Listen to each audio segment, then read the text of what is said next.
I never thought I'd be the guy to find out my wife was cheating on me, especially not in some dramatic, movie-style way. Laura and I had been together for nearly 10 years. We got married young, built a decent life, and I always thought we were solid. Sure, there were occasional fights, typical stuff. She'd get bitchy if I didn't do the dishes right or if I stayed late at work, but I'd never suspected anything beyond typical relationship squabbles. Looking back, I guess the signs were there, but I just didn't want to see them. She became more distant, more irritable for no reason. She'd cancel plans last minute, say she was tired or needed some alone time, but I started noticing her phone was glued to her hand more often, and she'd hide her screen when I walked into the room. Small things, really, but enough to prick at my curiosity. Still, I told myself I was overthinking. Maybe she was just stressed, maybe I was paranoid. Then came the oddest thing. I work in security systems, and I had recently been hired to install a new setup at her parents' house. It was a routine job. But I remembered that during one of the visits, I saw a strange number pop up on her phone, some guy named Steve or something like that. It was just a glance, but the name stuck with me. She quickly deleted the message, acting like I was crazy for even noticing it.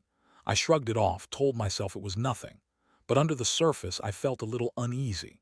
One day, I decided to check the security footage from our home. I figured if she was acting weird, maybe I'd catch her in the act. Our security system keeps recordings of every entrance and exit, and I'd been meaning to review the footage for a while, just to make sure everything was in order. I never expected to find what I did.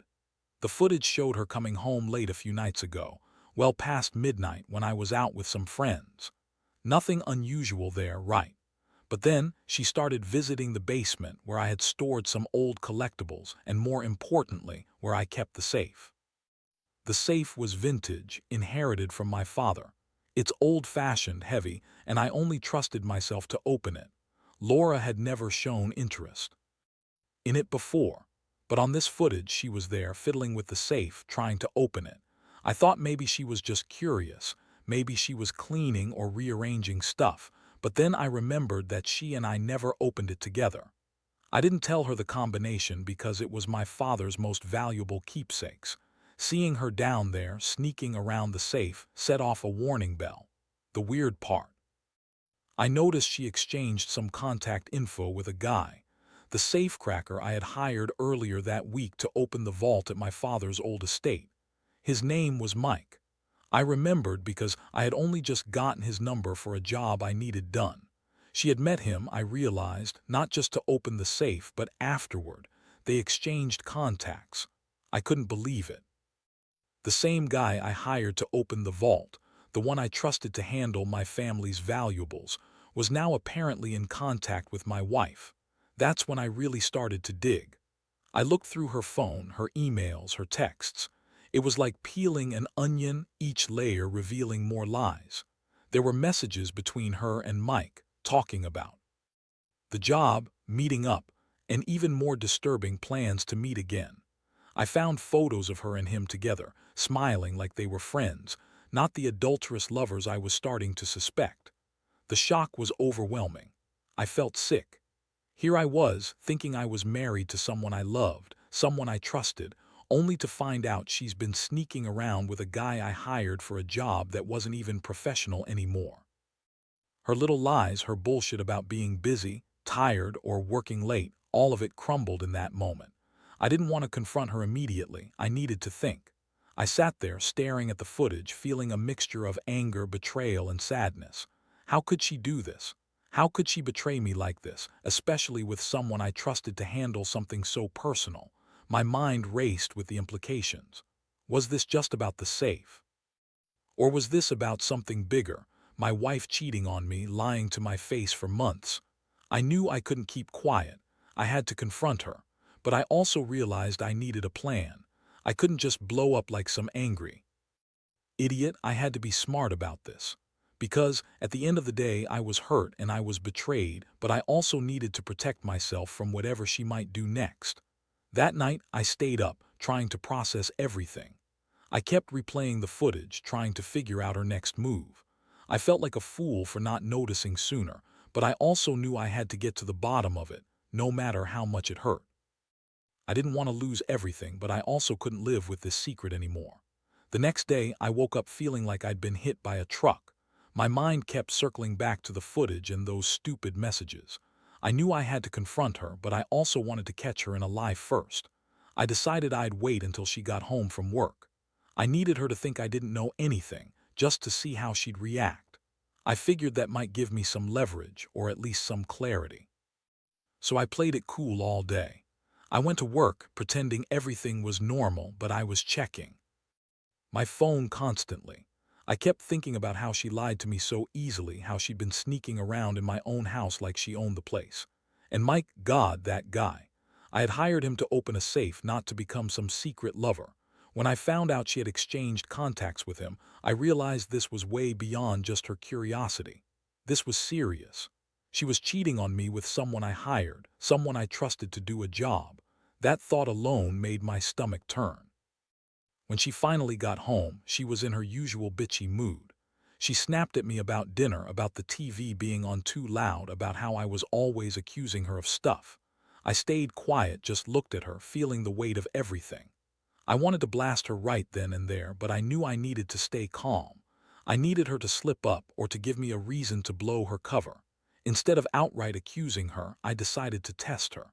I casually brought up the safe. "Hey Laura," I said, "remember that old vault at my dad's place? I've been thinking maybe I should get it cleaned out next weekend." She looked at me with that fake, innocent look she always put on when she knew she was lying. She shrugged and said, "Why, you gonna put some more of your old junk in there?" That was my opening. I played it cool and asked, "Did you ever get a chance to look inside, or was there anything you wanted to see?" She hesitated, then said, "Honestly, I don't care about that stuff. Why would I want to mess with some old safety deposit box?" I nodded, pretending to buy it. Inside, I was seething. I knew she was lying, but I needed her to make a mistake.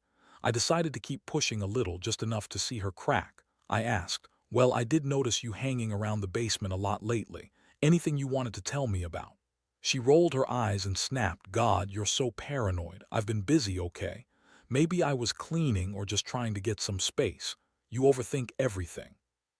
Her tone was harsh, her words biting, but I saw her eyes darting. She was lying, and she knew I knew she was lying. That tiny flicker of guilt in her eyes was enough to give me a small sense of satisfaction. I stayed quiet, letting her talk herself into a corner, but inside I was a mess. I kept thinking about all the nights she snuck out, the secret contact with Mike, and how she lied to my face so effortlessly. I felt betrayed in a way I'd never experienced before. It wasn't just about the safe or the affair. It was about the fact that she had been pretending to be my wife while secretly betraying me. That night I stayed awake, staring at the ceiling. My mind kept racing. Do I confront her now? Do I call her out in the morning? Or do I keep playing it cool and gather more evidence? The truth was, I was afraid of what I might find out, but I also knew I couldn't keep living like this. I needed to get to the bottom of it, no matter how much it hurt. There was also a part of me that wondered how long she'd been cheating, how long she'd been sneaking around, lying, pretending. Everything was fine.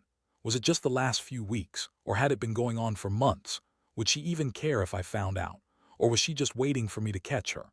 I didn't have answers, only a deep, gnawing feeling that my entire life was about to change.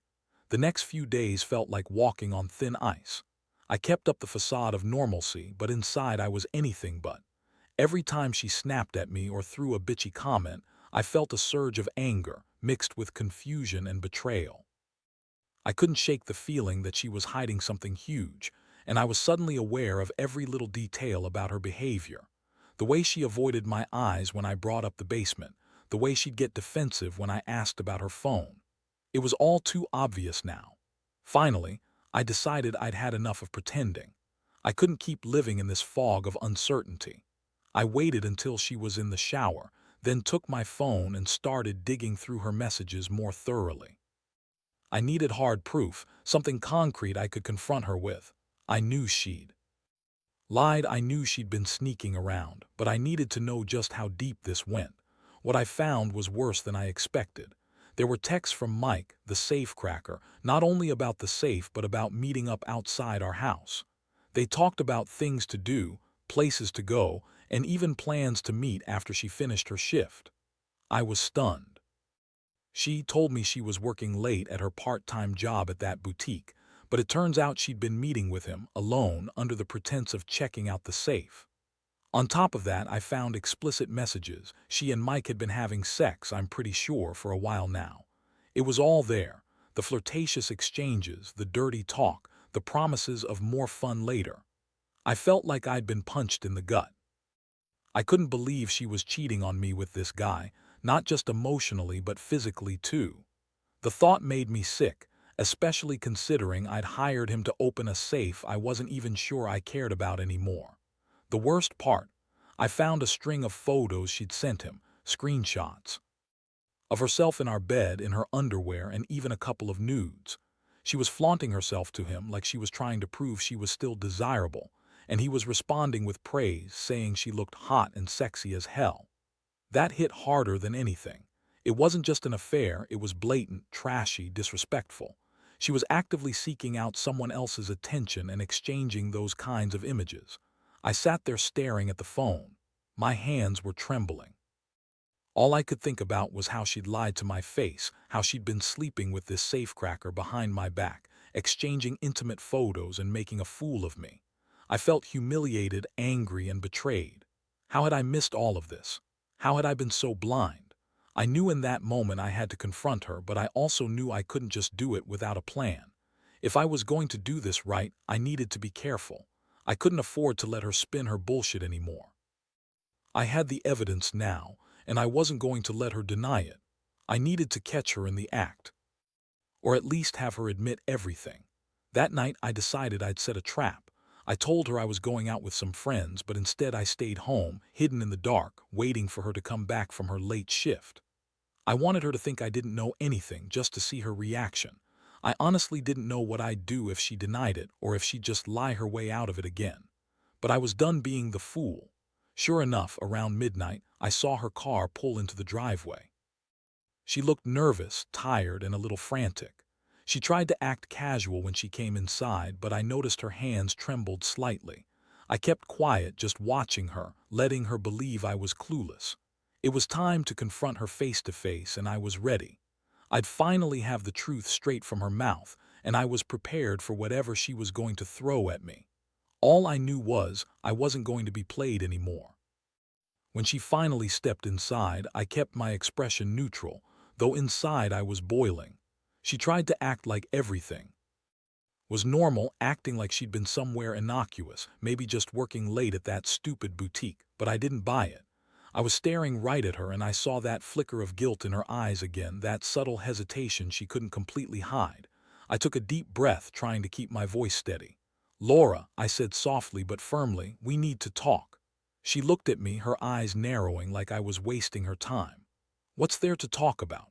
she snapped, her bitchy tone returning. "I've had a long day and I don't want to deal with your nonsense right now." I nodded, knowing I had to play my cards right. "No, I think we do," I said, "because I've been going through your phone. I've seen the messages, the photos, everything. And I want to hear it from you. Are you cheating on me?" Her face went rigid, then she started to lie the same way she always did. "What are you talking about? You're crazy. I don't know what you've been looking at, but you're losing it." "I've been working late, yeah, but that's all.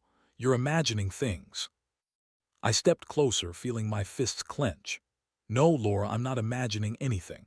I found your messages with Mike, your safecracker, the guy I hired to open the safe at my father's vault. You've been meeting up with him behind my back, exchanging contacts, taking sexy photos, and even sleeping with him. Isn't that right?" She stared at me, her mouth opening and closing like a fish out of water. For a second she tried to deny it outright, but I saw her eyes flicker with panic. That's when I knew I had her cornered. She looked like she wanted to throw some more lies at me, but she realized there was no point. Her mask was slipping. "You're full of shit," she spat. "You're just jealous. Or maybe you're the one who's been sneaking around. Who knows what kind of bullshit you're hiding from me?" Her voice cracked, her bravado breaking for a brief second. She was desperate, and I could see the wheels turning in her head, trying to come up with a way out. I let her talk, watching her stumble over her words. Inside, I felt a strange mix of relief and rage. I'd finally caught her. This wasn't some paranoid delusion, I had proof. She was unfaithful and she'd been lying to my face for months. The betrayal was staggering. I felt like I'd been punched again and again, only this time I was the one holding all the evidence. But I also felt a deep sadness. I'd loved her once. I'd trusted her with everything. And she'd betrayed that trust in the most humiliating way possible. I didn't know whether to cry, scream, or just walk away. All I knew was that I couldn't stay silent anymore. I had to decide what I wanted to do next. I looked at her and realized that this was the end of the line. I couldn't keep pretending I didn't know. I couldn't keep convincing myself that things would magically get better. The woman I married was gone, replaced by someone I didn't recognize, someone who lied, cheated, and disrespected everything we once had. And as much as it hurt, I knew I had to put an end to it. I told her, "Pack your things. I want you out of here. I don't want to see you again until you can be honest with me." Her eyes widened and she started to protest, but I cut her off. I'd made up my mind. I was done. The betrayal had cut too deep. I didn't know what the future held, but I knew I couldn't keep living with her lies. Walking away from that house, I felt a strange mix of relief and heartbreak. I had lost the person I once thought was my soulmate, and I wondered if I'd ever trust anyone again. But I also knew one thing for sure: I'd never be so blind again. And I'd definitely never forget the lesson that betrayal teaches. The days that followed were a blur. I moved out of the house, took some time to clear my head, but honestly there was no escaping the mess she left behind. Every quiet moment I had, I kept replaying everything: her lies, her sneaking around, the photos, the texts. It was like a nagging wound I couldn't stop scratching. Her betrayal cut so deep I wondered if I'd ever feel normal again. I tried to piece together what had gone wrong. We'd always had a good life, steady jobs, a nice home, a future I thought we were building, but somewhere along the line she checked out. Maybe it was me, maybe it was her. I honestly don't know anymore. What I do know is she was done with honesty and I was done with being a fool. The trust we once had was shattered into a million pieces. The hardest part, facing that I'd been so blind. I kept thinking about all the little signs I ignored: her secretive phone, her weird late nights, the way she'd get defensive when I questioned her. I'd thought she was just stressed or distracted. Instead, she was pulling this behind my back. That realization hit me like a ton of bricks. I wasn't just betrayed, I was a damn idiot for not seeing it sooner. In the weeks that followed, I threw myself into work. I needed the distraction. I couldn't stand being in that house anymore, not with her memory lingering in every corner. I also started to dig deeper, wanting to understand how deep her lies went. I hired a private investigator, something I never thought I'd do, and he found even more evidence. She'd been secretly meeting Mike at various places, far from our neighborhood. She'd been lying to my face about where she was, what she was doing, and it all came crashing down. One night I sat down with my best friend, Mark. I told him everything: the footage, the messages, the photos, the whole horrible truth. I expected him to tell me to do something crazy, but Mark just looked at me and said, "Man, she's gone. You have to accept that. It's better to cut your losses now than keep chasing a ghost." That advice stung a bit, but he was right.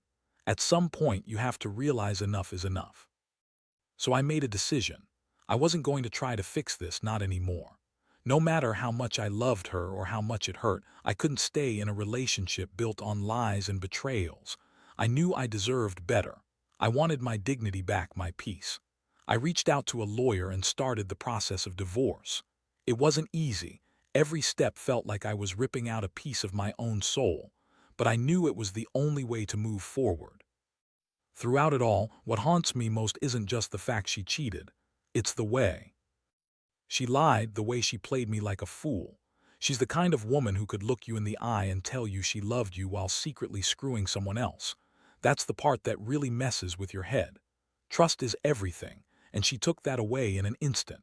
Now, looking back, I realize I learned a lot from this nightmare. I learned to trust my instincts. I learned that sometimes love isn't enough to hold a relationship together. And I learned that betrayal cuts deeper than any physical wound. But I also learned I'm stronger than I thought. I survived this and I will get through it.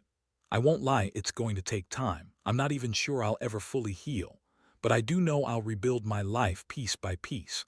I refuse to let her destroy me entirely. I want to find someone who respects me, who values honesty. But most of all, I want to remind anyone reading this, if you suspect something's wrong, don't ignore it. Because once the trust is broken, it's almost impossible to get back. And the betrayal, that's a scar you carry forever, now sitting here months later. I still think about everything. Not every day, but enough to remind myself how fragile trust really is. I used to believe in forever, in the vows we made, in the idea that love could conquer all.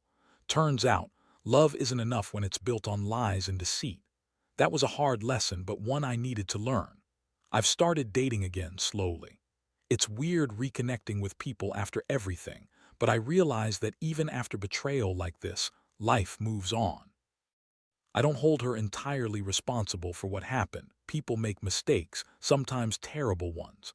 But I do hold her responsible for the choice she made. She chose to cheat, to lie, to discard what we had. And honestly, I hope she's happy with her decision, because I sure as hell am happier now without her. Looking back, I see how blindly I trusted her. I see how I ignored the little warning signs, how I brushed things aside because I didn't want to believe the worst. Now I know better. I know that sometimes you've got to face the ugly truth head on, even if it shatters your world. Because pretending everything is fine only prolongs the pain. The most important thing I've learned from this entire nightmare: respect yourself enough to walk away when someone shows you they don't value you. No matter how much love you have, no matter how much you want things to work out, betrayal erodes everything. Holding on to that false hope only hurts you in the end. I've come to accept that some wounds will never fully heal, but they do fade with time. I've also realized that I am capable of love again, maybe not with her, but with someone who deserves it. Someone who isn't hiding secrets, who isn't lying about where she's been or what she's doing. So, to anyone out there reading this who might be going through something similar, trust your instincts. Don't ignore the signs. And if you find yourself betrayed, don't beat yourself up. It's not your fault. The pain will pass, and eventually you'll find happiness again. You just have to have the courage to let go of what's broken and move forward. I'm not perfect. I still have scars, but I'm healing, and I'm stronger now. I've learned that the worst betrayals can sometimes lead to the best new beginnings, and I'll carry that lesson with me for the rest of my life.